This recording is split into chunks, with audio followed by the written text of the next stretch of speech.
Good day, everyone. How are you? My name is Aaron McIntosh, and I'm the Director of Product Marketing here at ActZero. Joining me in today's Fireside Chat to provide some insight on our new customer portal, what makes a good portal, some of the considerations that we've made in building our own, is Ronnie Duan, Senior Product Manager here at ActZero. Welcome, Ronnie. Thanks, Aaron. Glad to be here. I'm glad to have you. Quick housekeeping note for those who are online or joining us live today. If you do have any questions, we are reserving those to the end. You can click on the right hand side of your screen. You should see a little question mark there, or questions, depending on the GUI that you have. Please do enter your questions there, and we will get back to you at the end of the session, and hopefully we'll be able to cover off as many of those questions as possible. So one of the largest frustrations I've heard over the years in the security industry, and I know a lot of others do as well, is that businesses are constantly under pressure to prove that the solutions that they're working on or implementing are actually making headway in their cybersecurity posture and making their businesses safer. Unfortunately, according to a recent survey at IDG, nearly 80% of senior IT security leaders believe that their organizations lack sufficient protection against cyber attacks. And this is despite all the efforts they put in 2020 to increase their cybersecurity as their employees and their organizations shifted to remote work. Further aggravating the situation is the fact that most organizations feel they simply don't have the insight to their current security posture or where they need to go to or even how to get there. So to me, a well-designed cybersecurity portal and maturity model can really help close that gap. So Ronnie, let's dig in. In your own words, can you explain to me why customer portals are important to customers? Well, Aaron, it's important exactly to solve the problems that you mentioned above. To me, I believe an accessible portal that shows your security posture, trends over time, and critical threats is essential to taking away the uncertainty by providing more visibility and showing progress so that customers can feel a sense of achievement. So it doesn't, mind you, doesn't replace us picking up the phone or sending escalations when a problem has arisen. And it certainly doesn't replace our reports or summaries, but it does provide an always there extension of us to give our customers confidence on their own terms.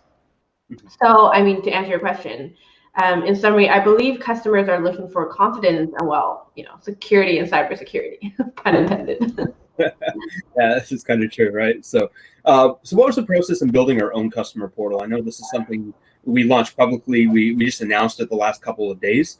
Can you talk to me a little bit about what you went through in designing that? Yeah, so first of all, for our existing customers, thank you for sending your feedback. Please keep them coming. So we collect all feedback from our customers, and the product team keeps track of them through tickets in the backlog. So, we tag them with whoever requested. So if it's really based on how much impact that we're going to make for this specific feature and for a customer portal to our customers. Next, we also interviewed our customers to hear firsthand what they wish for and their pain points. We peel back the feature requests to really ask ourselves, why are our customers requesting this, and what is their actual use case and pain point, instead of just the what, right? Instead of just the what features are they requesting.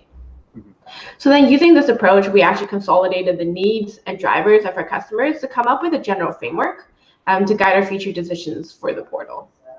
Okay. Now, you mentioned collecting feedback from customers. What would you say were the top 2 to 3 highlights in those requests, or things that they were looking for in particular?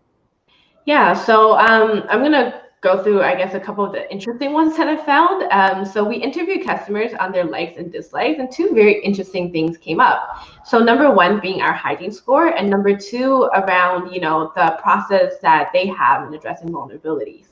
So now, number 1, right, to give you a little bit of background, we currently have a hygiene score that most customers really, really love. They use it for, planning purposes, to communicate progress with their non-technical execs and clients sometimes. And some actually even have their bonuses attached to it. Now, they want more insight into how it's calculated. So what we did was we broke down the hygiene score and provided more details on the individual items that kind of goes into the calculations. And we give them remediations on quick action items that they can take to improve their score dramatically right away, right? But the interesting thing about this is after digging into the reasons why they like the score, we realized that it's not the hygiene score itself that they loved. It's more of that manifestation, right? It's a format, it's that number, that KPI, right? Something measurable. So, everyone understands like a number from 1 to 100, and they can use this to quickly show their progress to, even non-technical members of their team.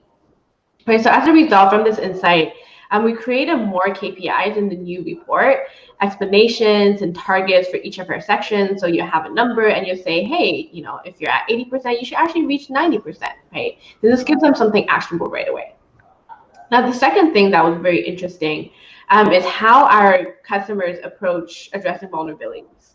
Now, this is interesting because we saw a big range of our customers on different ends of the spectrum, right? So some customers, they say, like, I don't need to see details, just give me 2 or 3 things to work on each month and tell me what to do. And other customers, they fall on the other end of the spectrum. They will say, I have my own hypothesis and I want to see raw data so that I can filter and create these views and validate my hypothesis for, why I might be seeing this vulnerability. So as a result, we're working on better reporting in the portal to give customers on either side of the spectrum what they really want. Yeah, and I think you hit on something really important in there too, and that was that, a lot of this is almost personal as people are going through. There is tied to their own personal KPIs or their departmental KPIs, and we can talk about that a little bit later on. And they're bonused out on that, so obviously there's an incentive, but not every organization has the exact same incentive set up, right? So this is all about customizing your journey, and I think our tool goes a long ways to helping with that. Now, a little bit earlier, you'd mentioned the word framework. Was this framework established by function, or is it established more by like outcome and value? Yes, I'm really glad you asked that. We used an outcomes-driven approach to provide our customers with purpose, autonomy, and mastery. I mean, you're going to hear that a lot throughout this webinar because I really love this. This is a framework that we were talking about. So to give you a little bit more information about what this means, right? So what does purpose mean? Purpose is so that customers at a glance can understand their security posture. Basically the gaps, identify them really quickly and know what to prioritize in order to improve. Autonomy is to enable them with the tools, right, to take action efficiently. Now this could range from planning tools to deeper insights or, just guides to how to remediate certain things on your environment. And now lastly, which I think is really important, is mastery. Right? Mastery is basically around the ability to provide our customers with a sense of achievement, right? To be able to see their progress over time, understand their security KPIs, and say, I'm really glad I did this, and I want to do more, and be able to show that off to their business, to their executives. So now, I guess to give you an example, right? Back to the hygiene score, about how they really like that KPI. Now, is that purpose and mastery, I think, that they need for requesting that score, right? They get the purpose by seeing where they're at, like 80%, right? And the recommended target should be like 90%. Yeah. So they get their purpose right away, right? They know what goal to strive towards and they know what they need to do. Next, we give them autonomy. So the power to take that action, right? By providing remediations and details into their data so that they can successfully hit their purpose or hit that KPI, right? Mm-hmm. Lastly, we want to provide them mastery, right? So mastery is once they see their goals, they see their progress, their trends over time, month after month, right? They see that they went from 80% last month to 90%, and they can feel really proud of what they did. And they say, hey, I want to do more. I want to keep improving my security posture. Yeah. And I love this. A lot of portals out there are focused on like simply giving information. There's not a lot of interaction in there other than maybe being able to set the filters on your reports, which I believe is something we'll be doing as well. But let's get back to the terms used, like purpose, mastery, autonomy. I really like them, and it goes back to the whole process of, giving customers the ability to architect their own destiny, set their own pace, and, level up. How did you come to those 3 terms? I know I hear them all the time here. We talk about it, and we're implementing that across a lot of other things as well. Can you give me a bit of a background on that? Yeah, I'm really glad you asked, Aaron. So actually, personally, I came from a gaming world, and I majored in psychology and mathematics, so it's kind of like a joint between these two things, right? So the purpose, autonomy, and mastery framework is something that we see a lot in gaming.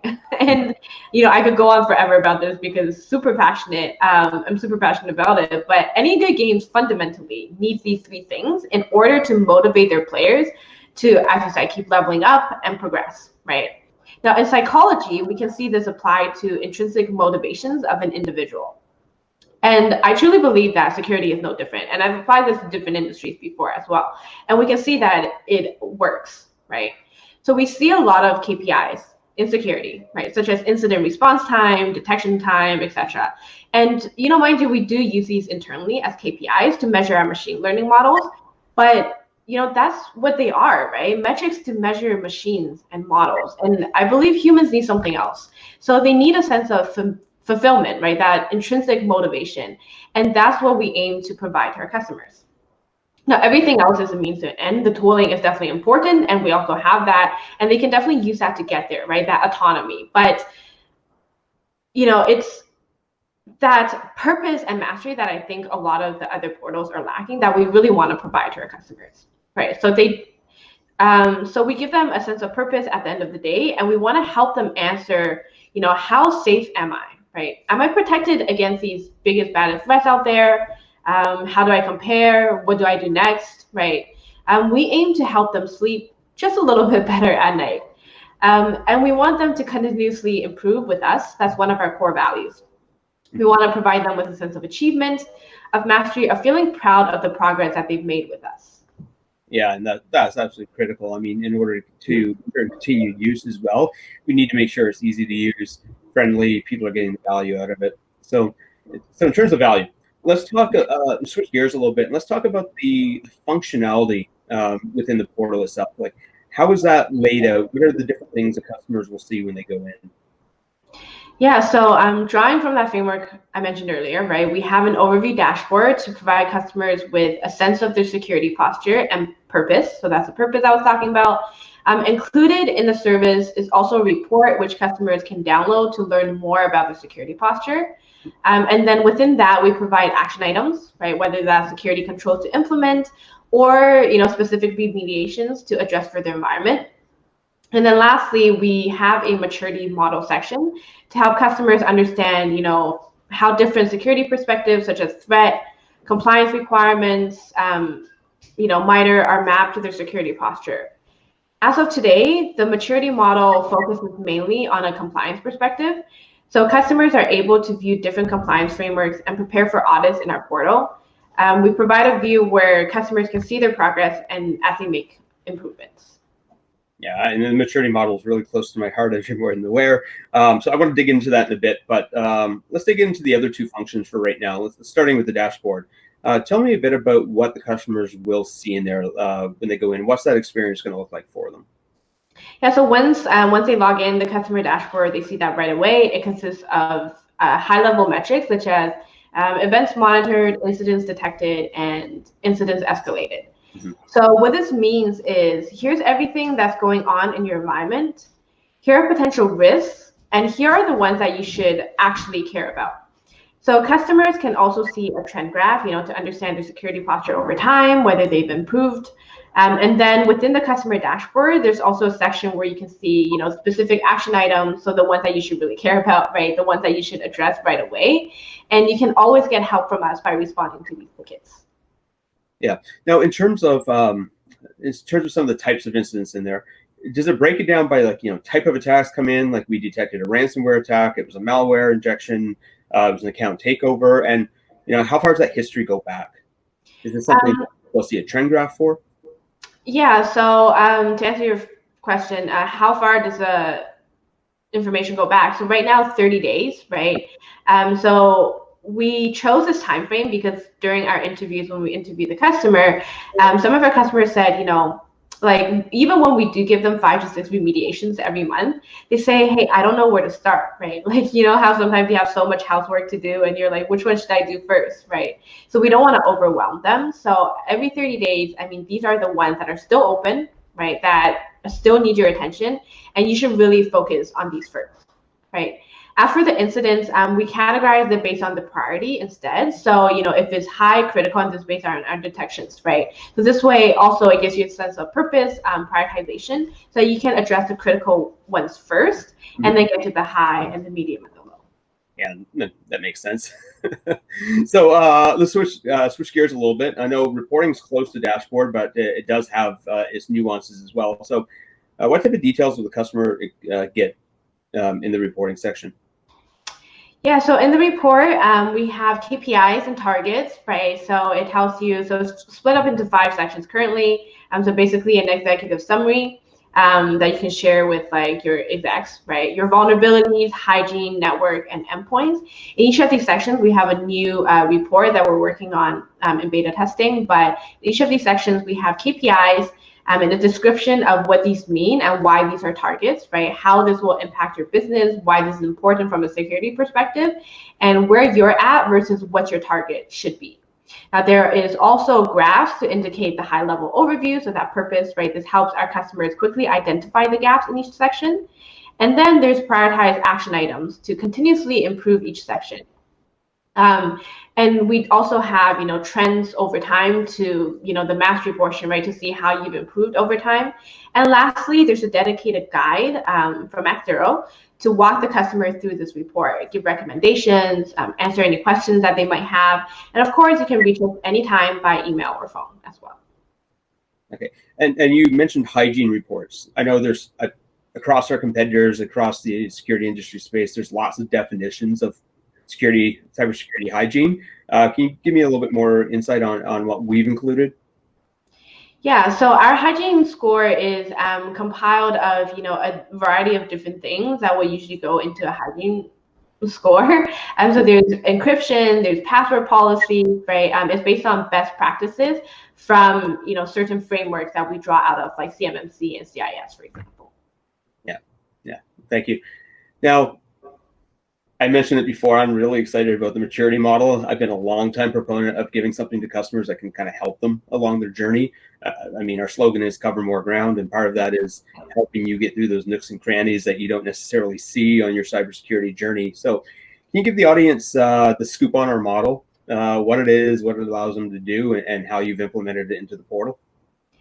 Yeah, so our maturity model, I love this, is a way to help customers understand, different compliance frameworks right now, but it's aimed to kind of combine all the different things that you hear in security and give you kind of that study guide, that bird's eye view of everything, right? So far in the portal right now, we have CIS and CMMC. Basically, what you can do is you can filter for the things that you really care about, such as, the level or categories if you want to focus on that, or different types of tooling. And you can see also right away what you are covered just by signing up with us. So there's an MDR enabled, right? The CISO enabled. So you can see that, okay, you get an automatic check for these things, right? Yeah. And as you're completing these controls, you can add notes and links to evidence in preparation for audits as well. Each control, if you click on it, a modal will appear, and it also contains, detailed descriptions to tell you what this control is. It maps to, the actual control ID in the framework itself.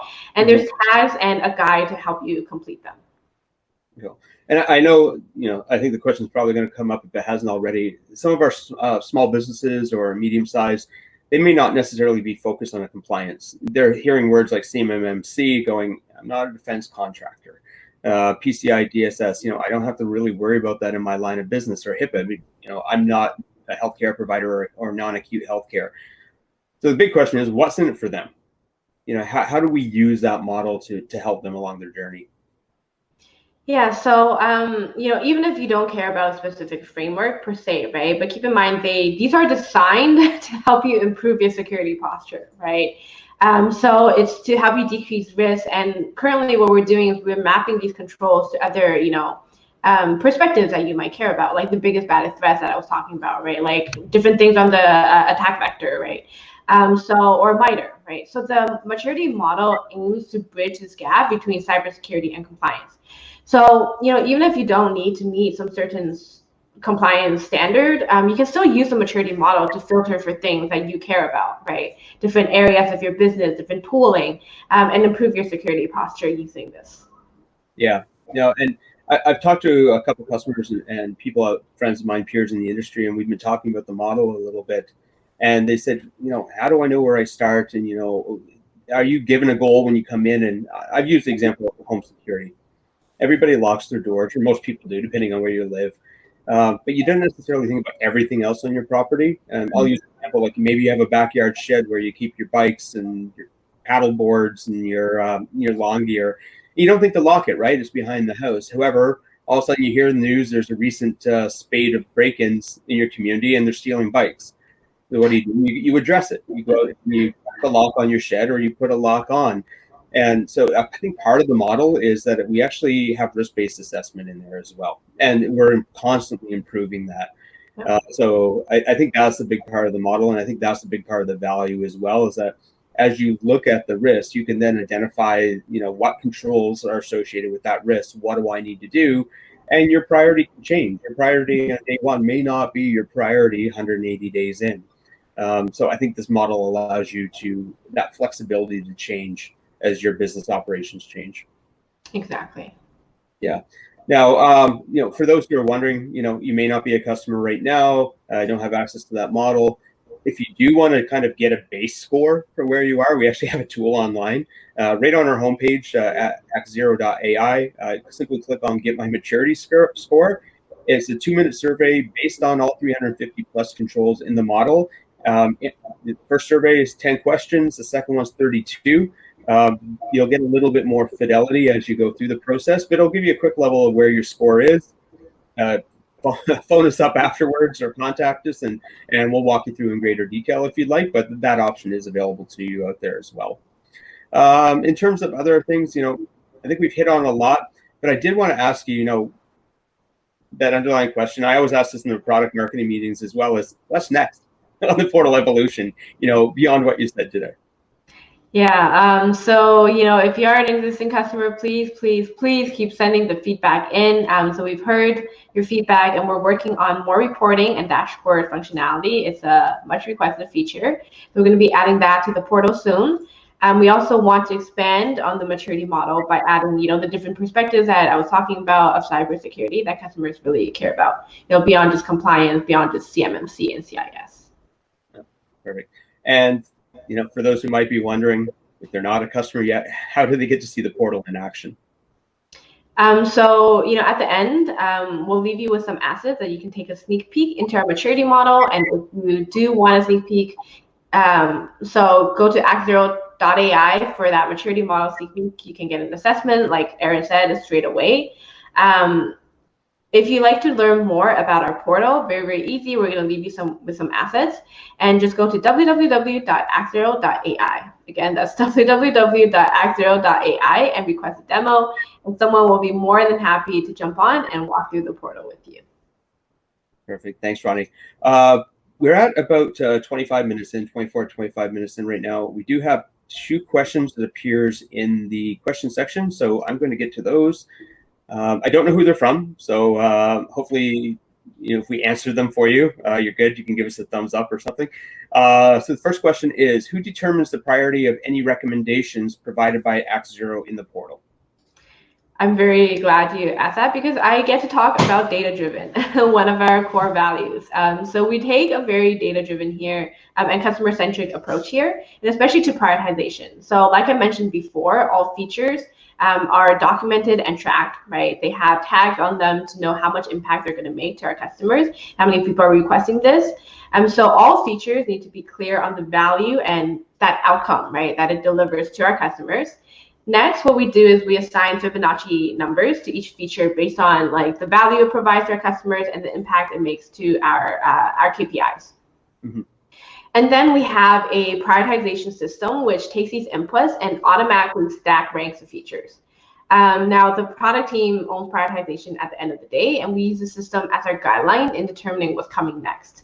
So we will review and groom the outputs on a regular basis, and every 2 weeks, we'll select the highest priority features to be developed in our sprints. Perfect. And the other question I have is, how do I upload evidence of controls into the portal? Yeah, so evidence is very important to provide for your audits, right? So we do have a feature to help you keep track of links to your evidence. So when you go into the maturity model, there's like a list of all the controls, right? You can browse the high level view picture first, and then once you decide to work on a control, all you have to do is just click on the control. You can see that modal pop up, like I mentioned before, with that description, the control ID, and the tags to see whether you're covered by MDR or the CISO for this already. And then, you can have this no section. So whether it's, inputting a link to evidence for that specific control, or if you're, working with other team members and you want to leave a note for your team members to say, hey, I'm in the process of checking this, or hey, could you, update this one? You can do so all within the portal. Just click save, and anyone in your instance can see it. And again, if you need help with this control, you can click on the guide section, and then a model will pop up and tell you exactly what auditors are looking for and what types of evidence and what kind of things you need to put into that control. All right, thanks. So that looks like it's the end of the questions that we have. I'll leave it open for another moment or so. I will mention before we close out here that we have covered off a couple of controls right now, a couple of frameworks. The maturity model is focused around CMMC right now. We have mapped to CIS as well. We're undergoing an exercise to map it to NIST 800-53. We're looking at PCI compliance and some others down the road. So the model is constantly evolving. If you are a customer and you do have a regulatory compliance that you do need to map to, that the model doesn't currently do so for or doesn't assist, let us know. We can shift priorities accordingly that way. If you're not a customer, whoever are considering it and liking a lot of the other things we're saying, but the maturity model, there's compliance that you need to work for, bring it up in the sales conversations or bring it up with anybody at ActZero as you're going through. And we're all about listening. We're all about transparency, and we're certainly here to help you out as much as possible. And of course, it benefits all of our additional customers along the line as well. So it does appear that we're pretty much out of time. So thanks, Ronnie, for taking some time out of your schedule to join me today to share your valuable insight. I certainly look forward to the continuing growth of the portal and the maturity model and what we're going to get back in terms of feedback from our users. And thank you to the audience for joining us today. I know it's an important half hour of your day, and I hope we were able to answer a few questions for you. If you do have any additional questions, please do feel free to reach out to us at info@ActZero.ai, and we'll get back to you ASAP. For those who want a little bit more information about our portal or our MDR solution, we have a ton of information available online, specifically within our resources section. We are providing to you today a couple resources, one being a solution brief for our customer portal solution, as well as a link to a blog on the subject. Again, you'll find a number of other things about CMMC, compliance, and that all in our blogs and on that resource section. So thanks again for joining us today. We hope you learned a little bit more about our customer portal, our maturity model, and how we can help you cover more ground in your security journey. Thanks, and we'll see you next time. Thanks, everyone.